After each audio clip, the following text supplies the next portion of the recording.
पिंकी तिच्या बहिणीकडून जे आता ऐकलं मी, आणि तिने लिहिलेलं जे दाखवलं, तेव्हा पिंकी नुसती क्रू मेंबर नव्हती, त्याच्या पलीकडची होती.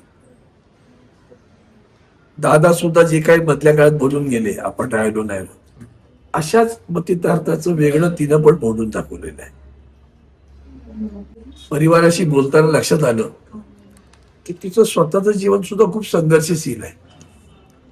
ती मोठ्या अपघातातनं वाचलेली आहे. तिचा गुडघा अक्षरशः गेलेला, कातडी फक्त कवटी दिसून, तिला अटॅक पण येऊन गेला, चालता येत नव्हतं.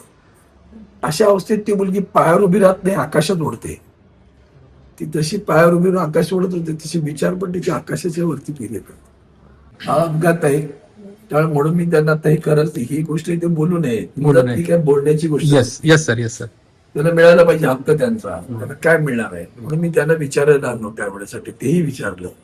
सुदैवानं मी खासदार असल्यानं दिल्लीमध्ये हा विषय घेईन, त्यांच्या कंपनीकडे हा विषय घेईन, आणि त्यांना कॉम्पेन्सेशन चांगलं मिळेल एवढं मी नक्कीच पाहिजे. त्यांच्या कुटुंबाला मोठा आधार ठरेल.